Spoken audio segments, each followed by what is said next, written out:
Vous êtes installé chez vous, dans cet appartement, au rez-de-chaussée. C'est samedi après-midi, Camille et Nous sont à leur activité. Tout à l'heure, pour les emmener, comme il pleuvait fort, vous avez préféré prendre votre voiture. 5 minutes de trajet. En rentrant, vous avez franchi le pont qui enjambe la rivière et vous avez été impressionné par la hauteur du cours d'eau. Ça arrive parfois, mais l'eau avait une couleur sombre, noire, sans doute due à la quantité de boue et de terre qu'elle transporte dans ces circonstances. Quelques troncs d'arbres sont d'ailleurs transportés par ce courant violent.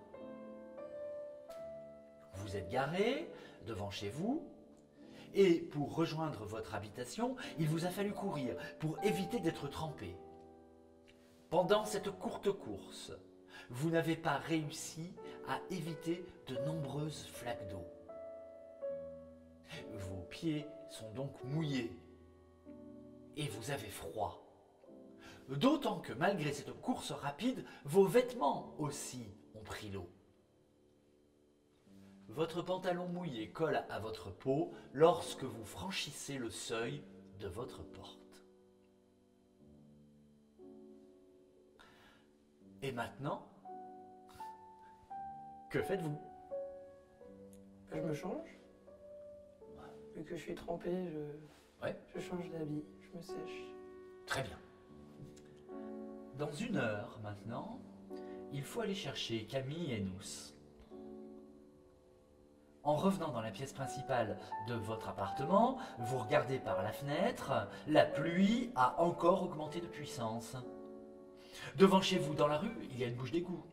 Et il est vrai que dans ces circonstances, elle a tendance à se boucher assez vite. Aujourd'hui, c'est le cas. Elle ne joue plus son rôle d'évacuation. Il pleut. De plus en plus fort, l'eau dans la rue a donc monté. Il pleut. Vous voyez l'eau qui est montée dans la rue grâce aux roues de votre nouvelle voiture. Vous savez, la partie basse du pneu est entièrement recouverte d'eau. L'eau affleure au niveau des jantes. Et puis, vous entendez des bruits sourds. Peut-être le son des troncs qui se cognent contre les piles du pont.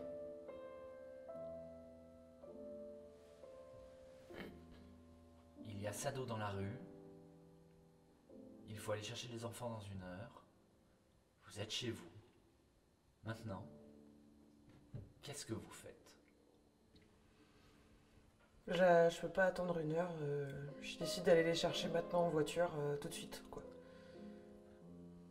Avant qu'il soit trop tard, il faut aller les chercher tout de suite, là. Vous allez les chercher, très bien.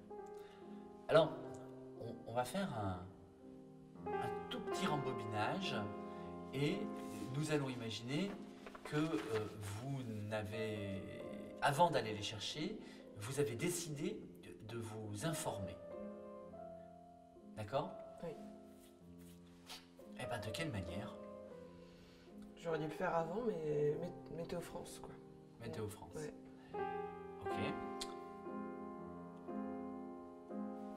Est-ce que vous auriez pu vous informer avec d'une autre manière? Est-ce que vous connaissez une autre façon?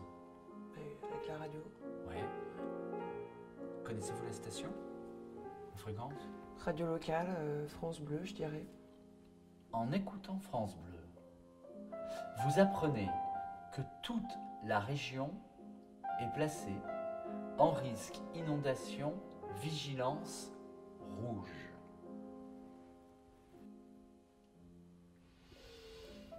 Bah maintenant que j'ai appris que c'était vigilance rouge, il faut que je reste à l'abri, là. J'aurais dû m'informer avant d'aller chercher les enfants plus tôt, quoi. J'ai pris un danger, j'ai pris un risque inutile. Donc là, il faut rester à l'abri, c'est sûr, quoi. Et vous regardez à nouveau par la fenêtre. L'eau est encore montée. Elle est maintenant au niveau de la moitié de la jante de la voiture neuve. D'ailleurs, vous voyez très bien l'eau couler sur la chaussée, ça forme un ruisseau. Pour vous, depuis la fenêtre de votre appartement, au rez-de-chaussée, quand vous regardez, l'eau, elle coule de quel côté? Sur la droite, sur la gauche, vers l'avant, vers l'arrière? Comment elle coule? Elle coule vers la gauche. Elle coule vers la gauche. Et donc maintenant, que faites-vous? Il y a ça d'eau sur la chaussée, c'est-à-dire la moitié de la roue de la voiture. Là, qu'est-ce que vous faites? Bah, il faut rester à l'abri. Ouais. Enfin, si c'est vigilance rouge, il faut pas sortir dans cette situation-là. D'accord.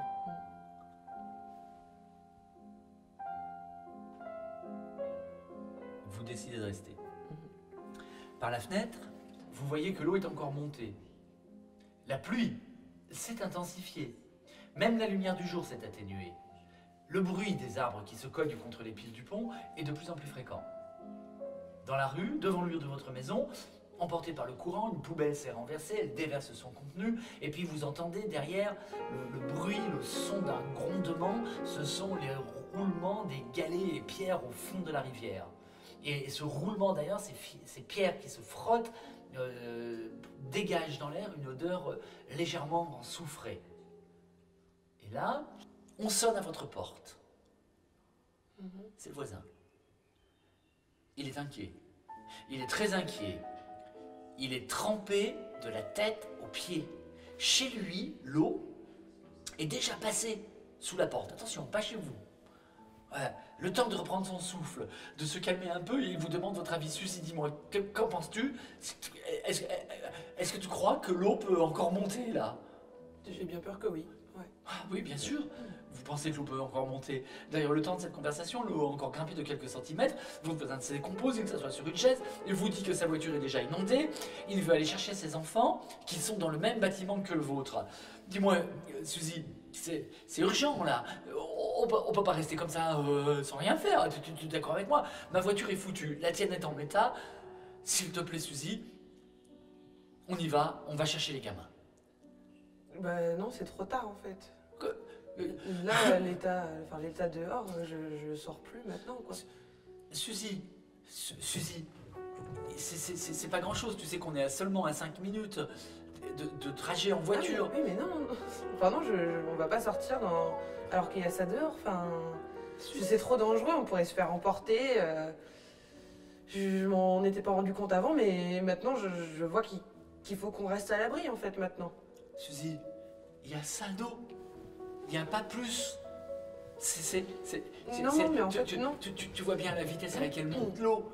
On voit bien que 5 minutes, on est là-bas, on prend les gamins, on revient. Dans un quart d'heure, on est au sec. Avec les enfants, sauf. C'est pas prudent, on reste ici. S'il te plaît. Moi, je reste ici, en tout cas, je ne prends pas la voiture. C'est totalement... c'est un risque inutile. On va pas prendre ce danger-là, non. Suzy, franchement, Non. si ma voiture était en état, j'y serais déjà allé. Non. Allez! Non, c'est idiot. Non, on reste ici, point barre.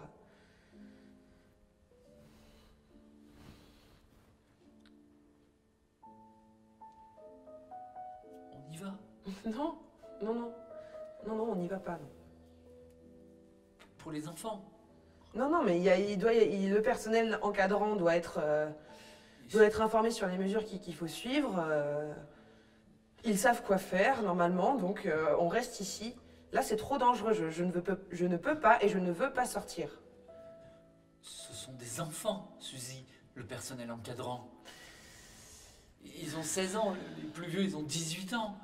Ils n'ont aucune conscience de ce qu'il faut faire. Ils ne le savent pas. S'il te plaît, Suzy. Je vais pas argumenter 8000 ans, c'est non. Non. C'est tout. Non. Tu me prêterais les clés de ta voiture? Non plus.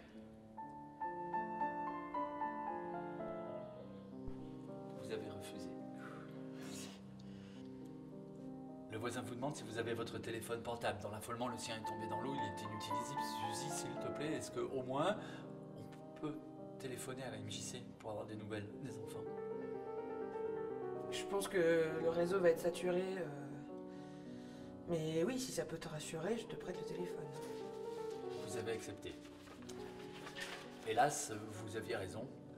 La MJC est injoignable, le réseau est saturé, sans doute d'ailleurs à cause des inondations. Impossible donc d'avoir des nouvelles des enfants. Sont-ils en sécurité? Dehors, la pluie tombe toujours avec la même intensité. Le ruisseau qui s'est formé dans la rue est maintenant un torrent au courant puissant. L'eau boueuse passe désormais sous votre porte et commence à mouiller le sol de votre appartement. Qu'est-ce que vous faites? Je mets tout ce que je trouve pour mettre sous les portes, pour éviter que l'eau rentre davantage. Avant qu'il soit trop tard, j'éteins l'électricité et le gaz et je monte à l'étage. Et en montant à l'étage, est-ce que vous avez pris des objets avec vous? Mon téléphone. Le téléphone? Oui, au cas où. Au cas où. Alors on va faire un petit rembobinage et on va imaginer que dans la précipitation, justement, vous avez oublié votre téléphone portable sur une table, dans la pièce, en bas, dans l'appartement, en bas. Vous le récupérez. Mais l'eau est encore montée. Vous voyez que les chaises flottent sur cette surface noire, froide, boueuse, voyez? Et vous hésitez. Parce que rejoindre ce téléphone vous obligera à avoir de l'eau au niveau des genoux. Votre voisin, toujours inquiet pour les enfants, vous supplie, s'il te plaît Suzy, on ne peut pas rester coupé du monde. Ce téléphone, on en a besoin, il faut le récupérer. Que faites-vous? Je refuse. C'est pas une question de niveau, ça pourrait monter d'un coup, on ne sait pas s'il y a un tronc d'arbre qui pourrait bousculer la porte, le niveau pourrait monter, il vaut mieux rester là. On monte, de toute façon le réseau est saturé, donc on ne pourra rien faire pour l'instant, c'est qu'un téléphone portable. On attend, on monte. Suzy, et si les pompiers veulent nous joindre? Mais ils vont pas nous joindre sur le téléphone portable. Bien sûr que si, ils peuvent nous joindre sur notre téléphone portable. Comment ils peuvent faire pour avoir de nos nouvelles, pour savoir s'il faut venir nous sauver? Ils savent pas où on est, ils savent pas où tu es. Comment ils font pour organiser les secours s'ils peuvent pas nous répondre? Je refuse qu'on prenne le téléphone portable. Je refuse. Suzy! Non, et les gamins? Et les enfants? Camille, nous, les miens, s'ils veulent avoir de nos nouvelles, si les animateurs de la MJC veulent nous joindre, comment on fait? C'est encore trop dangereux, on ne sait pas comment l'eau pourrait monter. Mais elle monte. Donc on monte. Il y a 5 pas dans l'eau. Non, je ne vais pas aller chercher le téléphone en tout cas. Bah, j'y vais. J'ai pas envie que tu prennes des risques. Moi j'y vais. Non, on reste ensemble. Vous avez refusé. Plusieurs heures se sont maintenant écoulées. L'eau dans la rue s'est retirée. Et vous avez pu redescendre en sécurité dans votre appartement qui est dévasté. L'épisode de crue est bien fini. Vous êtes fatigué. Vous avez froid. Et surtout, vous avez soif. Vous avez soif parce que vous n'avez pas bu depuis plusieurs heures, depuis le début de cette inondation. Vous avez soif. Je vais prendre une bouteille d'eau dans le frigo. Vous en avez une? Oui. Ouais. Toujours. Toujours. On rembobine un tout petit peu, je sais pas pourquoi vous non plus, mais ce jour-là vous n'avez pas. Ok. Ni soda, ni rien. Comment vous faites? Rien. Tant pis. Tant pis. Et j'ai pas confiance dans le réseau de canalisation là. Non. Quand vous ouvrez le robinet, l'eau qui tombe, qui coule, est claire. Même. On ne sait jamais ce qu'il pourrait y avoir dedans.